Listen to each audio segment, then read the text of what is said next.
우리가 이 하루를 살아가는 가운데 일이 되려고 한다면 사람에게 의지하여서 힘을 얻는 것이 일이 되는 길일까요?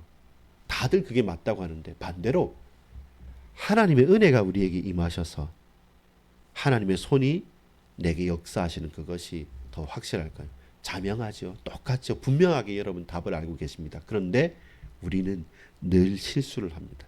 하나님이 아닌 내게 더 가까이 있는 것 같은 착각하는 사람을 의지할 때가 너무나도 많습니다. 그 부분을 넘어섭시다.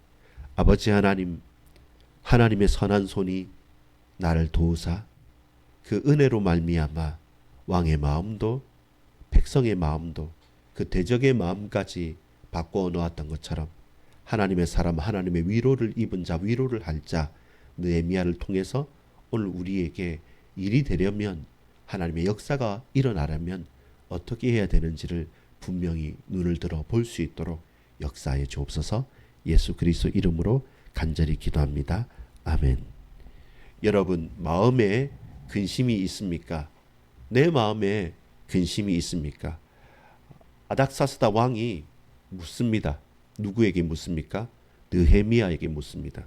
느헤미야는 제대로 주도 면밀한 사람이고 그 일을 잘 맡아서 하는 사람입니다. 이방에서 포로로 끌려와서 왕의 가장 수족과 같은 술 맡은 관원이 된 것을 봐도 그 사람의 기본적인 능력의 출중함과 그가 가진 자세와 그의 중심이란 것은 이방 왕도 인정할 만큼 대단한 사람입니다. 근데 그 마음에 가릴 수 없는 수심과 근심이 드러났고 왕은 그것을 봤던 겁니다. 근데 그건 불충이죠. 왕이 기분 좋아야 되는데 왕이 신하의 얼굴을 보고 언짢다 그러면 왕이 죽일 수도 있는 겁니다. 그래서 두려워하여서 왕이여 네가 병도 없는데 왜 얼굴에 그렇게 수심이 있느냐 너 뭐야 라고 할 때 왕이여 노하지 마십시오. 내가 몸이 아파서도 아니고 내가 왕에게 불충해서도 아니고 나에게 사정이 있습니다. 왜냐하면 대대로 왕들도 뭘 아냐면 그 뿌리와 그 가문과 그 있었던 영적인 흐름 같은 것은 압니다. 그래서 왕일수록 내 권위를 높일수록 어떻게 합니까? 내 아버지와 조상들의 권위를 높여요. 그럼 당연히 그 따라야 되는 거거든요. 그래서 우리 조상의 묘실이 무너졌다라는 것은 왕이 들어도 그 심각한 문제인 겁니다. 그걸 끄덕이는 거죠. 내가 본토, 우리 원래 있었던 내 본토, 거기에 성전과 성벽이 허물어져 있는 소식을 내가 들었는데 어찌 내 뿌리를 알고 그 앞에 기도하는 내가 마음에 수심이 없겠습니까? 왕이면 안 그렇겠습니까? 이렇게 간접적으로 질문한 거죠. 왕은 그렇지. 그렇다고 한다면 수심이 가득할 수 있겠다라고 하는 겁니다. 근데 그 말도 아주 조심스럽게 그리고 왕이 기분 나쁘지 않게 분명하게 합니다. 자, 왕 4절에 보면 왕이 내게 이르시되 그러면 네가 무엇을 원하느냐 하시기로. 왕이 인정한 거예요. 그 정도면 근심할 만하다. 근데 내 옆에 있는 자, 내 신하를 내가 근심하게 만들면 되겠어. 내가 해결해 줄게. 너 뭐 원해? 라고 했을 때 그때 말합니다. 내가 곧 하늘의 하나님께 묵도하고 라고 말합니다. 곧 하늘의 하나님께 묵도하고. 언제 갑자기 왕이 내가 너한테 뭘 해주면 되겠냐라고 묻지 않습니다. 만약에 반대가 됐다 해보십시오. 내가 왕의 술 맡은 관원이고 왕의 신임을 받으니까 왕이 가장 기분 좋을 때 왕이여 내게 소원이 있습니다. 이 소원 하나 들어주십시오 라고 만약에 말했다고 생각해 봅시다. 그래 뭐 필요해? 휴가를 주십시오. 그래 근데 휴가가 아니고 나 이제 떠나겠습니다. 나 떠나서 갔는데 우리 본국으로 돌아가려고 낙향하려고 하는데 거기서 이런 일 할 겁니다. 그 필요한 물품도 주시고요. 그 일 가능하도록 내가 가는 길에 저 강 건너편에 있는 대적들 좀 입 조용히 하도록 조서도 찍어주시고 라고 말이 되겠습니까? 불가능하죠. 내 입에서 이 말이 나오면 안 돼요. 근데 왕의 입에서 나온 겁니다. 처음에는 부정적이고 자칫 잘못 죽을 수 있는 겁니다. 내 얼굴에 수심이, 내 얼굴에 근심이, 내 마음에 근심이 가득했기 때문에 그걸 왕이 봤단 말이죠. 죽을 일인데 역전되어져서 그래 내가 너 뭐 원해 뭐 해줄까라고 할 때 그때 화살 기도를 하는 거죠. 가장 핵심을 가지고 가장 순간적으로 바로 하나님께 즉각적으로 기도하는 거죠. 주여 내가 어떻게 하오리까? 근데 그 모든 것들이 갑자기 없던 게 생기는 것이 아니라 늘 하나님과 교통하던 그것이 생기는 거죠. 그가 그 1절에 보면 니산월, 기슬르월에서 니산월까지 그 몇 개월 동안에 술 맡은 가론장이 됐고, 그 몇 개월 동안에 계속 기도하면서 마음에 담았던 것들을 이제는 한 보따리 한 보따리 한 보따리 풀어놓는 것입니다. 어떻게 풀어놓습니까? 말하는 것이죠. 내가 돌아가야겠습니다. 그때 마침 왕후도 옆에 있는 거죠. 왕이 말해놨기 때문에, 왕후도 옆에 있기 때문에 그 내 아내도 있으니까, 면이 있으니까 말하는 거죠. 그래, 그거 해줄게. 얼마나 기한이 필요하냐. 또 뭐 해줄까? 이런 게 필요합니다. 뭐가 필요합니까? 우리 대적들 그 가는 길을 보호해 주시고 그들에게 있어서 이것을 방해하지 못하도록 조소를 내려서 그 방백들에게 전해 주십시오. 알겠다. 하는 김에 왕이 정말로 나를 선하게 여기시고 내가 왕에게 은혜 입은 게 사실이라고 한다면 그 왕궁의 곳간을 열어서 그게 보수할 수 있는 재료들을 왕궁에서 내려주십시오. 사실 말이 안 되는 말이지 않습니까? 근데 하나 또 하나 또 하나, 이 마치 이제 늪에 빠진 것처럼 왕은 오케이 할 수밖에 없게 만들어가는 것이죠. 근데 이 과정을 뭐라고 말합니까? 이 과정을 어떻게 말합니까? 느헤미야는 하나님이 시키셨습니다. 하나님 내게 역사하셨습니다. 이렇게 말하지 않고 왕이 내가 하는 것을 선하게 보시고 내가 하필 사랑하는 왕에게 내가 은혜를 입은 것은 그게 맞다고 한다면, 왕이여 좋게 여기시고 내가 왕에게 은혜 입은 게 맞다면 이렇게 저렇게 요렇게 해 주십시오라고 했고, 왕은 알겠다 하는 이 모든 과정을 뭐라고 말씀합니까? 8절에 내 하나님의 선한 손이 나를 도우심으로, 내 하나님의 선한 손이 나를 도우심으로. 이 소식이 이제는 우리의 대적들에게 가지 않습니까? 10절에 호른 사람 산발락과 종이었던 암몬 사람 도비아가 이스라엘 자손을 흥왕하게 하려는 사람이 왔다 함을 듣고 심히 근심하더라. 처음에는 뭐였습니까? 2절에 어찌하여 얼굴에 수심이 있느냐? 어찌하여 얼굴에 수심이 있느냐? 너 왜 근심해? 라고 나에게 지적하고 그게 내가 죽을 일이었어요. 근데 바꾸어서 이제는 나에게는 어떻습니까? 내 하나님의 선한 손이 나를 도와주셨기 때문에 얼굴에 수심이 있고 근심이 있던 저와 여러분에게 왕은 어떻게 말합니까? 내가 하는 일을 좋게 여기고 나에게 은혜를 베풀어 주고 그 모든 과정은 내 하나님의 선한 손이 도와주셨기 때문에 처음 내 얼굴에 있었던 수심이 이제는 심히 근심하게 됩니다. 누가요? 내 대적들이 심히 근심하게 됩니다. 완전히 역전되는 것이죠. 그 과정의 핵심은 뭐였습니까? 내 하나님의 선한 손이 나를 도우심으로. 대적과 싸우지 않습니다. 이방 왕이 그 대적들에게 역사하게 만들죠. 대적과 싸우면 우리 집니다. 힘으로 안 되니까요. 그래서 우리가 싸우는 것이 아닙니다. 하나님께서 또 다른 대적을 통해서 대적과 싸우도록 만들어 주시는 것입니다. 내 주 하나님의 손이 나를 도우심으로. 마음에 근심이 있습니까? 하나님이 나를 도우십니까? 얼굴에 수심이 있습니까? 하나님이 도우시면 대적이 심히 근심하게 됩니다. 더 이상 나의 근심과 나의 싸움이 아니라 하나님께서 이방 대적과 대적을 통해서 그들로 끝내게 만들어 주시는 겁니다. 이 은혜를 가지고 그 과정이 생략됩니다. 사실 많은 과정이 있었겠죠. 자, 11절에 보면 내가 예루살렘에 이르러 머문 지 사흘 만에 돌아왔어요. 떠벌리지 않습니다. 조용히 머뭅니다. 조용히 머물면서 그 사흘 동안 뭐 했겠습니까? 기도했겠죠. 마음을 담았겠죠. 하나님의 음성을 듣기를 원했겠죠. 12절 내 하나님께서 예루살렘을 위해 무엇을 할 것인지 내 마음에 주신 것을 내가 아무에게도 말하지 아니하고 밤에 일어나 몇몇 사람과 함께 나갈새 내가 탄 짐승 외에는 다른 짐승이 없더라. 무슨 말입니까?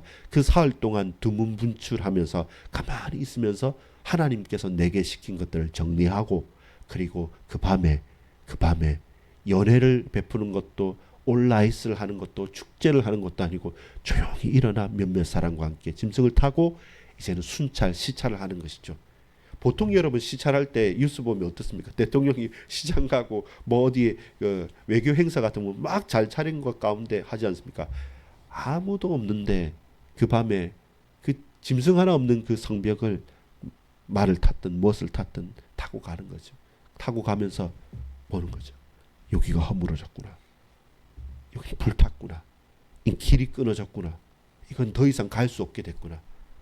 이 정도였냐라는 것을 사람들의 말에 휘둘리지 않고 묵묵하게 발견하는 겁니다. 그게 느헤미야의 리더십인 것 같아요. 저 같으면 여러분 같으면 어떻게 하겠습니까? 그 다음날 자 소집해가지고 자 여기 담당 누굽니까? 왜 이렇게 했습니까? 누가 이렇게 됐습니까? 언제부터였습니까? 마이너스 몇 점? 당신은 잘했네. 당신이 이렇게 열심히 해. 자 이거 어느 지파 어느 누구 따지지 않고 조용히 와서 제대로 보고 그리고 말하지 않습니다. 떠벌리지도 않고 그 다음 날도 넘어갑니다. 그러면서 무엇을 말합니까? 16절에 보면 방백들은 내가 어디로 갔었으며 무엇을 하였는지 알지 못하였고 나도 그 일을 유다 사람들에게나 제사장들에게나 귀족들에게나 방백들에게나 그 외에 일하는 자들에게 알리지 아니하다가 이제는 또 하나님의 인도하심을 간구하는 점. 이렇게 말하지 않다가 이제는 무한합니까? 후에 그들에게 이르기를 우리가 당한 곤경은 너희도 보고 있는 바라. 예루살렘이 황폐하고 성문이 불탔으니 자 예루살렘은 성을 건축하여 다시 수치를 당하지 말자. 그렇죠. 이거죠. 이게 왜 잘못했냐 아니라 예루살렘의 성이 건축되지 않고 성벽이 재건되지 않으면 우리가 수치를 당한다. 지금 저 산발락과 도비아가 우리를 수치당하게 만들지 않느냐. 당신 부끄럽지도 않습니까? 자존심 안 상합니까? 이 상황에서 라면서 깨닫게 만드는 거죠. 자각하게 만들어가는 것이죠. 그러면서 다시 또 고백합니다. 18절에 보면 그들에게 하나님의 선한 손이 나를 도우신 일과 왕이 내게 이런 말씀을 전하였더니 그들의 말이 일어나 건축하자. 그들이 말한 거죠. 내가 건축하자 건축해라가 아니라 이 하나님의 역사를 듣고 보니까 우리가 우리의 성을 우리가 하나님의 성을 우리가 건축하자 하나고 하면서 그들이 말하였던 것입니다. 건축하자 하고 모두 힘을 내어 이 선한 일을 도우려 하매 이게 변화가 되는 것이죠. 여러분 일이 되려고 하면 이렇게 하여야 됩니다. 분한 마음으로 사람을 막 다잡고 미션을 주고 그리고 우리 일에 뛰어가야 된다 이렇게 말하는 것이 아니라 우리가 더 이상 수치당해서 되겠습니까? 현실을 분명히 알고 저기 무너진 거 알고 계시지 않습니까? 아니 당신 어떻게 파악했습니까? 말하지 않고 나의 죄고 우리의 죄입니다. 우리가 하나님께 엎드리십시다 라고 하는데 그들이 우리가 일어나서 성전을 건축하자라고 말하는 겁니다. 이제 딱 등장하는 사람 누굽니까? 대적들 와야죠. 너희들 왕을 배반하냐 이게 무슨 일이냐. 그전에는 이렇게 위협하면 통했던 거거든요. 근데 말합니다. 당신들이 우리와 이 성전 건축과 성벽 재건과 그리고 어떤 분깃도 아무것도 없다. 너 무슨 상관이야. 저리 가. 그리고 정 필요하면 아닥사스다 왕한테 말해 라고 이제 그들의 대적과 싸우지 않는 것이죠. 여러분 우리 대적과 싸우지 마십시오. 하나님께서 하실 수 있도록 하나님께 기도하십시오. 그게 저와 여러분의 실수입니다. 정작 우리의 대적과 싸우자면 하나님의 일, 내게 맡겨주신 그 일을 감당할 수 없습니다. 저와 여러분 어느 때가 있습니다. 그때 하나님 앞에 엎드리기 위해서는 화살기도로 딱 바로 하나님께 엎드리기 위해서는 내 마음이 그 기도와 그 내용과 그 사역에 충만해 있어야 됩니다. 아닥사스다 왕이 언제 내가 너한테 뭐 해줄까라는 것을 몇 날 며칠에 말하여 줄 거라고 예언되어져 있는 것이 아니었습니다. 그게 내가 기쁠 때도 왕이 기분 좋을 때도 있고 왕이 기분 나쁠 때도 내가 힘들 때도 내가 감기 몸살 걸렸을 때도 있을 수 있습니다. 독감에 걸렸는데 그 말을 할 수도 있습니다. 그래서 겸비하는 것이죠. 계속 기도하면서 영적인 예민함과 그 육신적인 중심을 가지고 계속 기도하고 있다가 가장 중요한 때 다시금 하나님께 즉시 엎드려서 하나님, 이 순간 어떻게 해야 됩니까? 화살 기도를 하면서 딱 분명한 그 보따리를 풀어야 되는 것이죠. 그리고 왕도 그 분명하고도 정확한 논리 정연하고도 설득력 있는 그 말에 하나님의 선한 손이 도우니까 수긍하게 되는 것이죠. 사실은 얼떨결이일 수 있습니다. 그러나 부인할 수 없는 분명한 확실한 이유와 그 로드맵을 왕에게 제시했던 거기 때문에 이왕 가려고 한다면 이렇게 준비되어져 있고 이렇게 분명하게 확신을 가지고 있는 그 일을 하는 느헤미야에게 기회를 주는 것이었겠죠. 여러분, 오늘 저와 여러분에게 필요한 것이 무엇입니까? 저는 몇 가지를 보는데 하나는 화살 기도입니다.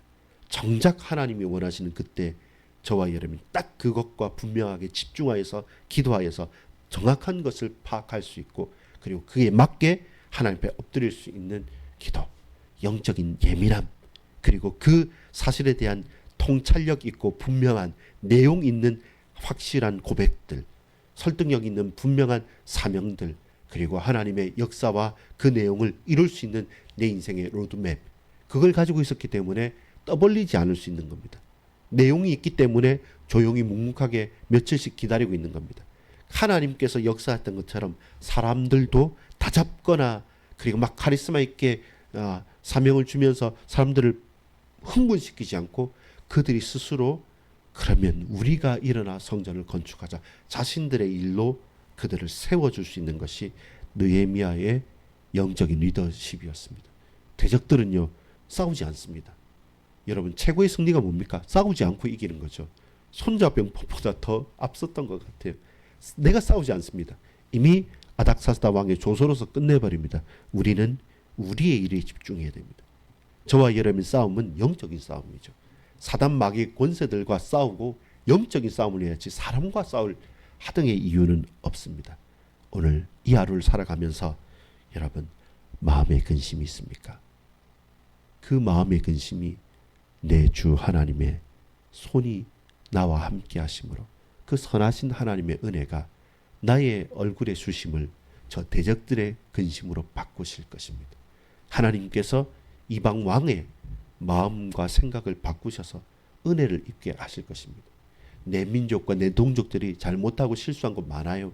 그런데 그들의 마음을 감동시키고 위로하면서 그들이 스스로 일어나서 외칠 수 있도록 위로하고 도와주는 자, 그 이름하여 느헤미야, 하나님께서 위로하신다는 그 이름대로 쓰임받는 저와 여러분에게를 소망합니다. 아버지 하나님, 감사합니다. 하나님, 은혜를 베풀어 주옵소서. 우리에게 집중하여서 기도할 수 있는 내용과 영적인 예민함을 허락해 주시고, 주여, 이제는 주의 손이 나를 도우사 그 하나님의 역사를 증언할 수 있는 제자와 증인으로 서게 하옵소서. 예수 그리스도 이름으로 간절히 기도 올리옵나이다. 아멘.